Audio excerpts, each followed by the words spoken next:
생물이 생존하는데 없어서는 안 될 물질 중에 하나가 바로 물입니다. 물은 생명체를 유지하는 에너지이자 필수적인 화학 물질인데요. 인류 문명이 큰 하천을 중심으로 발달하게 된 이유도 물이 생명체가 살아가는 데 있어서 반드시 필요한 물질이기 때문입니다. 실제로 인체에 물이 부족하면 어지러움을 느끼거나 호흡 곤란 등의 증상이 나타난다고 하죠. 최근에는 건강에 대한 사회적 관심이 높아지면서 마시는 물에 대한 인식도 점차 바뀌고 있습니다. 최근에는 입맛에 따라서 골라 마실 수 있는 기능성 물까지 등장을 했다고 합니다. 생필품에서 기호품이 된 물의 변화에 대해서 알아보겠습니다. YTN 사이언스 신경영 기자 나와 있습니다.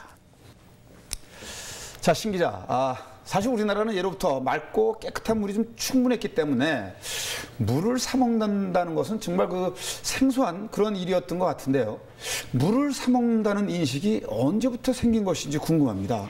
네, 본격적으로 생수를 구입해서 마신다는 인식은 1988년 서울올림픽 무렵부터 생겼다고 볼 수 있는데요. 생활 수준의 향상과 더불어서 정부 차원에서 외국인들을 위해 일시적으로 생수 판매를 허용했기 때문입니다. 네, 그렇군요.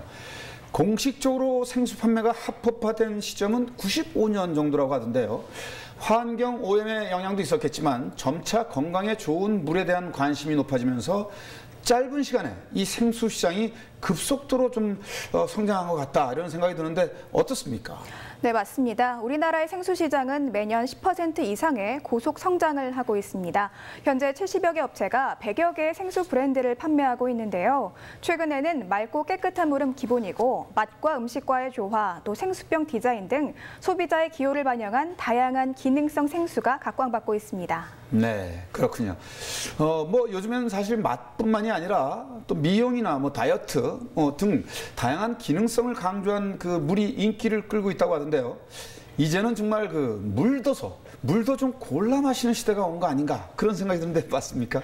네, 맞습니다. 최근에는 물만 전문적으로 판매하는 물카페, 또 워터바까지 등장해서 인기를 끌고 있는데요. 각양각색 다양한 물의 세계를 취재했습니다.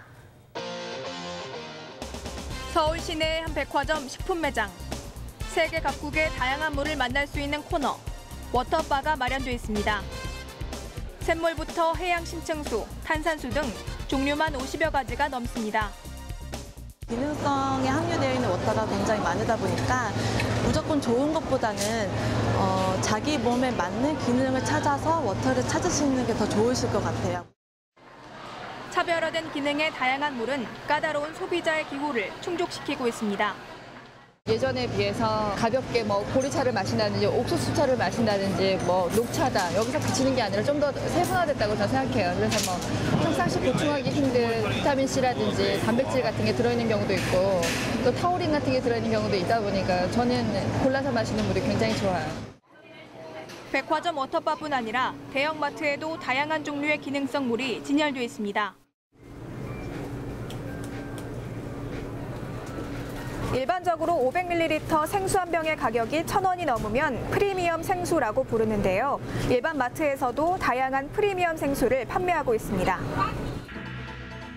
다양한 기능이 첨가된 프리미엄 생수가 인기를 끄는 이유는 건강에 대한 관심이 높아지면서 마시는 물 한 잔도 까다롭게 고르는 소비자들이 늘어나고 있기 때문입니다. 탄산음료가 시원하고 그래서 찾게 되는데요. 건강에 안 좋고 칼로리도 높고 하니까 탄산수로 대체하고 있어요. 물에 대한 관심이 높아지면서 생수 시장 규모도 점차 확대되고 있습니다. 지난해 기준 연간 시장 규모는 6천억 원대로 10여 년 만에 4배 가까이 커졌습니다. 수입 생수 시장은 최근 5년 사이 연평균 20% 이상 고속 성장했습니다. 2011년 기준 수입량은 10,000톤을 넘었으며 수입액도 100억 원대에 육박했습니다. 몸에 좋은 물을 찾는 사람들이 많아지면서 물에 대한 전문 지식을 갖춘 워터 소믈리에라는 신종 직업도 생겼습니다. 워터 소믈리에는 소비자가 원하는 기능성 생수를 준비하거나 음식과의 조화를 고려해 물을 추천합니다. 점차 워터 소믈리에에 대한 관심이 높아지면서 전문 워터 소믈리에를 양성하는 교육기관까지 생기고 있습니다. 와인처럼 마찬가지로 워터도 이제 하나의 트렌드를 잡아서 요리나 어떤 기능성에 따라서 많은 소비자들이 거기에 맞춤 선택된 물을 원하시거든요. 근데 중요한 거는 물맛 감별사가 필요한 게 아니라 거기에 어울리는 물을 추천해 줄 수 있는 사람, 또 추천하는 사람이 서비스 능력까지 갖고 있는 사람, 그런 사람들이 필요하잖아요. 그래서 워터 소믈리에라는 신조 직업이 생겨났고요. 이제 생수는 맛과 영양 등 차별화된 기능뿐 아니라 브랜드와 전략으로 소비자들의 지갑을 열고 있습니다. 음료를 브랜드화 시켜주는 것이 바로 디자인이고요. 이 브랜드를 만들어주기 위해서 가장 유효하고 소비자에게 가장 적절하게 다가가는 것이 바로 생수병 디자인이라고 할 수 있습니다. 그래서 굉장히 다양한 실험적인 디자인이 생수병 디자인에서 최근에 나오고 있습니다. 최근 프리미엄 생수는 젊은이들 사이에서 자신을 드러내는 또 하나의 트렌드로 자리 잡고 있습니다. 독특한 디자인의 수입 생수병이 패션 아이템으로 활용되기도 합니다. 커피나 와인처럼 생수도 맛과 성분, 그리고 디자인의 차이에 의해 선택받는 또 하나의 기호식품으로 자리 잡게 된 겁니다. 고급스러운 디자인을 차용을 함으로써 일반 젊은 소비자들이 이걸 하나의 패션 아이템으로 사용할 수 있다는 그런 얘기죠. 그래서 단순히 생수를 먹는다라는 측면이 아니라 이건 하나의 내 패션의 아이템이야, 가지고 다니는 하나의 코디할 수 있는 그런 제품이야 라고 생각을 할 수 있는 그런 부분들이 될 수 있다는 얘기죠. 일부 고가의 프리미엄 생수는 중저가 와인 한 병의 가격과 맞먹습니다.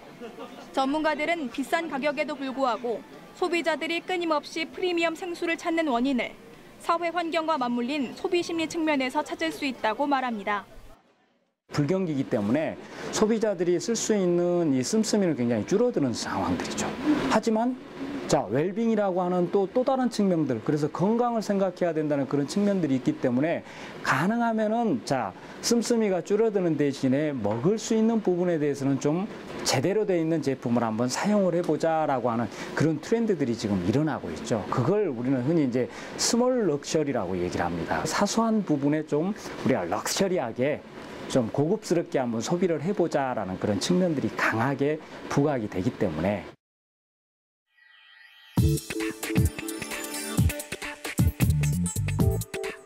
소비자들의 생수 수요가 깨끗한 물에서 건강한 물로 이동하면서 기업마다 다양한 성분이 함유된 기능성 물을 쏟아내고 있습니다. 무색무취, 물의 진화에 주목해야 할 때입니다.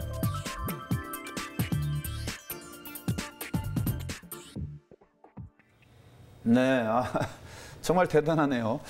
취재 내용에서 본 것처럼 생수를 전문적으로 다루는 워터 소믈리에까지 등장을 했다니까 새삼 물의 가치가 이제 달라졌다, 이런 걸 느끼게 되는 그런 계기가 되는 것 같습니다. 네, 그렇습니다. 심지어는 20세기가 블랙골드, 즉 석유의 시대였다면 네. 21세기는 블루골드, 물의 시대라고 불릴 정도로 네. 물의 위상이 무척 달라졌다고 할 수 있습니다. 네, 그렇군요. 자, 그렇다면 물을 평가하는 기준 어떻게 나눌 수 있는지 좀 궁금한데요. 맛있는 물, 좋은 물의 기준이 좀 따로 있는 겁니까? 어떻습니까? 네, 물 맛에 영향을 미치는 기준은 크게 6가지로 나눌 수 있습니다. 우선 미네랄 함량, 물의 세기 정도, pH, 탄산화, 오염도, 그리고 물이 제일 처음 생성된 시기에 따라서 물 맛이 달라진다고 합니다. 하지만 함께 먹는 음식과 물을 마시는 사람의 건강 상태에 따라서도 좋은 물의 기준도 함께 바뀐다고 할 수 있는데요. 좋은 물의 기준과 선택 방법을 알아봤습니다. 웰빙 열풍에 힘입어 인기를 끌고 있는 프리미엄 생수. 하지만 프리미엄 생수 시장을 바라보는 따가운 시선도 있습니다. 일반 생수에 비해 터무니없이 비싼 가격 때문입니다. 최근 한 조사 결과에 따르면 일반 생수와 프리미엄 생수의 단위 가격당 차이가 최고 180배에 달했습니다. 같은 브랜드와 같은 용량의 생수도 판매 매장에 따라 4배 이상 차이가 나는 것으로 나타났습니다. 하지만 비싼 프리미엄 생수가 반드시 좋은 물이라고 할 수는 없습니다. 국가와 지역, 그리고 사람마다 몸의 생체 리듬과 섭취하는 음식이 다르기 때문에 프리미엄 생수를 무조건 선호하기보다는 자신에게 잘 맞는 물을 골라야 하기 때문입니다. 우리가 섭취하는 음식에 따라서 물이 달라질 수 있는데 우리나라 사람들은 이 발효 음식과 야채를 주로 먹기 때문에 연수가 좋겠고요. 서양 사람들은 육식을 이제 주로 하기 때문에 탄산수가 있는 경수를 마셔야지 됩니다. 좋은 물을 따질 때는 미네랄 성분이 얼마나 균형 잡혀 있는지도 고려해야 합니다. 미네랄 가운데 마그네슘 성분이 지나치게 높으면 물에서 쓴맛이 나고 칼슘이 지나치면 요로결석이 생길 수 있기 때문입니다. 하지만 생수별로 우수한 미네랄 성분이 제각각이기 때문에 전문가들은 소비자의 필요와 선호도에 따라 물을 선택해야 한다고 조언합니다. 기능성 물이 꼭 좋다고는 저는 생각하지 않습니다. 자기 체질에 맞는 물을 찾는 것이 가장 중요하고 비싸고 좋은 물이 아니라 그 생수 속에 들어있는 미네랄 함유량에 따라서 내가 선택할 수 있는 그 좋은 물을 찾는 것이 가장 현명한 방법이라고 생각됩니다. 깨끗한 물에 대한 관심이 높아지면서 정수기를 구입하는 소비자도 많아지고 있습니다. 그렇다면 정수기로 거른 물은 과연 좋은 물이라고 할 수 있을까? 정수 방식에 따라 미네랄의 잔존 여부가 크게 갈리기 때문에 의견이 분분한 상황입니다. 역삼투막에 물을 통과시키는 역삼투압식 정수기는 증류수에 가까운 물을 만들어내지만 유해물질뿐 아니라 미네랄 성분까지 모두 걸러냅니다. 실뭉치 필터로 물을 거르는 중공사막식 정수기의 경우에는 미네랄 성분은 살리지만 역삼투압식 정수기에 비해 정수 과정이 다소 느슨합니다. 중공사막의 단점은 질산성 질소와 같이 암모니아나 이러한 미세한 물질들은 거르지 못해요. 그러나 이제 우리몸에 필요한 미네랄을 그대로 유지할 수 있는 장점이 있고요. 역삼투압은 우리몸에 필요한 미네랄도 다 제거하는 거예요. 물론 질산성 질소도 제거하는 그 장점이 있죠. 수돗물의 경우는 어떨까? 대표적으로 서울시에서 생산하고 있는 아리수, 한국수자원공사의 K워터가 있지만 시민들은 수돗물을 외면하고 있습니다. 먹게 됐을 때 몸에 해롭진 않을까? 이런 생각하게 되는 것 같아요. 소독 과정에서 몸에 좋지 않은 성분이 들어가지 않을까 하는 우려도 높습니다. 냄새는 그렇게 많이 나진 않았지만은 그래도 좀 소독을 많이 해서 나오는 거라 좀 안 좋다는 느낌이 들어요. 염소 냄새 나고 그리고 약 탄 거 같고 그래서 잘 안 먹게 되고 식당 가서도 수돗물 냄새 나면은 잘 안 먹게 되고 그래요. 하지만 시민들을 대상으로 한 블라인드 테스트 결과를 보면 시민이 가장 좋아하는 맛이라고 고른 물은 생수 35.3%, 정수기로 거른 물 32.5%, 수돗물 32.2% 등으로 나왔습니다. 사실상 세 종류를 거의 똑같은 정도로 선호한다는 결과가 나온 셈입니다. 게다가 수돗물의 미네랄 함량은 일반 국산 생수와 큰 차이가 없었습니다. 미네랄 함량과 비례하는 물의 경도를 보면 수돗물은 45 마이크로그램 퍼 리터로 일반 국산 생수보다 오히려 높았습니다. 수돗물의 정수 처리 과정은 오염의 정도나 상태에 따라 조금씩 달라지지만 여과와 소독 과정을 거치는 것이 기본입니다. 우선 물속에 약품을 투입해 오염물질을 응집시켜 가라앉힌 뒤 맑은 물과 오염물질을 분리합니다.